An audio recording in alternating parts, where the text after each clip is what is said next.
Hi, thanks for joining us for our episode of Let's Read. I am very excited to be joined by Dr. Matthews, Superintendent of the Novi School District. Thank you, Dr. Matthews, for joining me.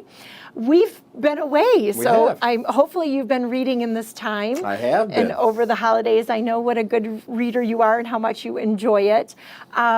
We are talking together for a few minutes about a book that we are hosting through the library and through the school district, also in partnership with parents of African American students of Novi, our passing group. And I know it was the parents in the group that had asked if we could all form our partnership to bring this book to our community. And the book is called All American Boys, written by Jason Reynolds and Brendan Kiley. I'm excited about this book because, one, I had not had a chance to read it until before this opportunity for you and I to talk, but it has won both the Walter Dean Myers Award and the Coretta Scott King Award, and it's quite a story. It is quite a story. It's a story about a young black man and a young white man, and their experience and their perspectives on incidents that occur in their life. Right. And I know these are incidences that take a time when they're in high school, and they're both on the basketball team together, these two boys. I thought what was interesting is how one of the boys has to deal with telling the truth or figuring out what he should do based on what he's seen. And then obviously the brutality that the other boy has experienced. So we're excited to be bringing this book as a community conversation to Novi in February. We're actually going to be hosting it on February 27th at 6 p.m. I'm excited because the library went ahead and bought 30 copies of the book. We've been making it available to our community now for the last couple months. We hope that parents and high school students will take the time to read the book or come and hear the conversation even that night, and then maybe decide to read the book afterwards. But we found this to be a great title to also segue into Black History Month, which is February, and hopefully get another great conversation that kind of also hints on the opportunities that you've already kind of started with the school district. You had a gentleman speak a few months ago about depression and with the University of Michigan. And so now here's an opportunity to be talking a little bit about race and in our community as well. So I'm excited that you've joined us, Dr. Matthews, for this. We look forward to a panel which you're going to be taking part on. Right. It'll be an interesting conversation to have with our community to share different perspectives and to engage in some meaningful conversations surrounding the issue of race, especially in our community. I agree. And I know that you also will be joined by the media specialist, Bethany Bratney from the Novi High School, which is a face that everyone knows over there. She's always pushing some great books. Yes, she is. And also some of the people, members of the Parents of African American Students group will also be attending. And we have one of your students from Novi High coming back. He's currently a student at Oakland University, Justin Troy Henry, and he will come back and also provide his part in this book discussion as well. So thank you so much for the opportunity. And it's a great opportunity. We hope people it is, and we hope that people absolutely will pick up this book and read from the library and take part in this great conversation that we will have in February. Now, you have two other books. I do. These are two books that I've read. The first one is called Pax, and Pax is a fox that was being raised by a young boy in his home, but his father decides that the fox can no longer live in the home, and so they actually go out and leave the fox in the woods and in a sense abandon the fox. But the story is also about the effects of war.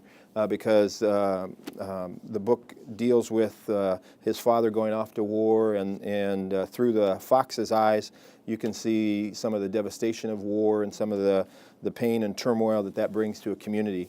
But it's a really good story. It's a really interesting story, and it would be really great for, I would think, students in grades 4 through probably 8. So your middle school, your late elementary, and then your middle school ages. And so I would encourage parents and their children to read it together, because it does deal with some very kind of emotional emotional issues, and it would be good for parents to have those conversations with their children. Great, thank you. So that's PAX. PAX. And then the second one is Fish in a Tree. And Fish in a Tree is about a young lady who is not very good in school, and she tries to hide that from everyone.